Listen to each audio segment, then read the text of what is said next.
जुआ और फ्रॉड, एक बढ़ता हुआ खतरा। इंडिया एक बहुत बड़ी प्रॉब्लम फेस कर रहा है। जुआ और फ्रॉड बढ़ रहे हैं। ये एक्टिविटीज एक बीमारी की तरह है जो तेजी से फैल रही है और बहुत लोगों को नुकसान पहुंचा रही है। हमें इस प्रॉब्लम के बारे में खुलकर बात करने की जरूरत है। हमें खुद को प्रोटेक्ट करने के तरीके ढूंढने की जरूरत है। ये इलीगल एक्टिविटीज किसी को नहीं छोड़ती। ये किसी को भी अफेक्ट कर सकती है, लेकिन एक पर्टिकुलर ग्रुप है जिसे टारगेट किया जा रहा है, मिडिल क्लास। सोसाइटी का ये मेहनती तबका अक्सर ऐसे जाल में फंस जाता है जो जल्दी अमीर बनने का वादा करते हैं और अंत में बर्बाद हो जाते हैं। मिडिल क्लास हमारे देश की रीढ़ है।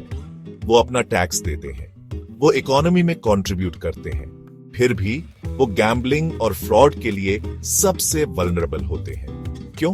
क्योंकि वो एक बेहतर जिंदगी का सपना देखते हैं। वो आसान पैसों के वादों से आसानी से ललचा जाते हैं। स्कैमर्स ये जानते हैं, वो इन एस्पिरेशंस का फायदा उठाते हैं। वो लोगों को बेवकूफ बनाने के लिए क्लेवर टैक्टिक्स इस्तेमाल करते हैं। वो हाई रिटर्न्स के झूठे वादे करते हैं। वो मेहनती लोगों की मासूमियत और भरोसे का फायदा उठाते हैं। चलिए कुछ कॉमन स्कैम्स के बारे में बात करते हैं। एक एग्जाम्पल है लॉटरी स्कैम। आपको एक कॉल आती है जिसमें कहा जाता है कि आपने बहुत बड़ा प्राइज जीता है, लेकिन वो आपसे पहले एक फी देने के लिए कहते हैं। ये एक रेड फ्लैग है। याद रखें, आपको अपनी विनिंग्स रिसीव करने के लिए कभी भी पैसे देने की जरूरत नहीं होती। दूसरा स्कैम है ऑनलाइन इन्वेस्टमेंट फ्रॉड। आपको ऐसे एड्स दिखाई देते हैं जो इन्वेस्टमेंट्स पर अनबिलीवेबल रिटर्न्स का वादा करते हैं। सावधान रहे।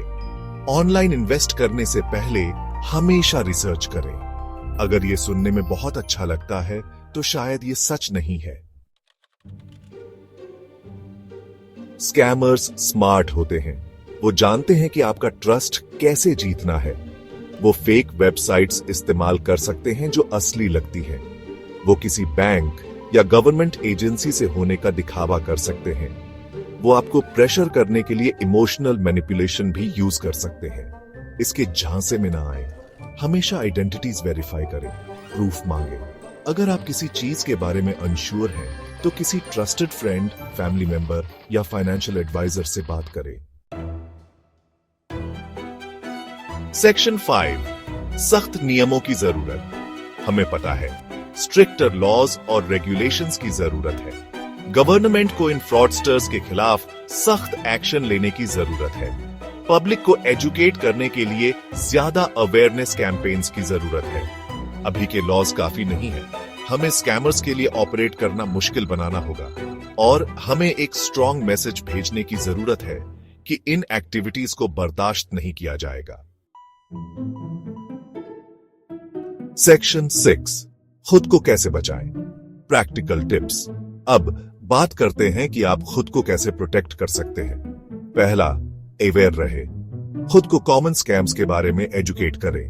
दूसरा, कॉशियस रहे।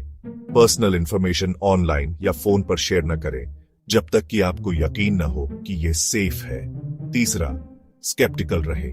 जो भी आप देखते या सुनते हैं उस पर यकीन न करें। अगर यह सुनने में बहुत अच्छा लगता है तो शायद यह सच नहीं है। याद रखें, आपकी सेफ्टी आपकी रिस्पॉन्सिबिलिटी है। सेक्शन 7, रिपोर्ट करने की ताकत। अगर आप किसी स्कैम का सामना करते हैं तो उसे रिपोर्ट करें। आपका एक्शन दूसरों को विक्टिम बनने से बचा सकता है। आप इन क्राइम्स को पुलिस या डेडिकेटेड साइबर क्राइम हेल्पलाइंस को रिपोर्ट कर सकते हैं। बोलने से न डरें, आपकी आवाज मायने रखती है। इन क्राइम्स को रिपोर्ट करके आप सबके लिए एक सेफर एनवायरनमेंट बनाने में मदद कर रहे हैं। सेक्शन 8, सामूहिक कार्रवाई का आह्वान। यह सिर्फ गवर्नमेंट या पुलिस की रिस्पॉन्सिबिलिटी नहीं है। यह एक लड़ाई है जो हमें साथ मिलकर लड़नी है। हमें अपनी आवाज उठानी होगी। हमें अवेयरनेस फैलानी होगी। अपने दोस्तों और परिवार से बात करें। ये इंफॉर्मेशन शेयर करें। अपने लव्ड वंस के आसपास एक प्रोटेक्टिव शील्ड बनाएं। सेक्शन 9, एक सुरक्षित भविष्य की ओर। हम एक सेफर इंडिया बना सकते हैं। एक ऐसा इंडिया जहां हर कोई बिना डर के सपने देख सके। एक ऐसा इंडिया जहां मेहनत की कमाई सुरक्षित रहे। चलिए विजिलेंट रहने, अवेयर रहने और खुद को और एक दूसरे को इन थ्रेट से प्रोटेक्ट करने का प्लेज लेते हैं। याद रखें, साथ मिलकर हम बदलाव ला सकते हैं।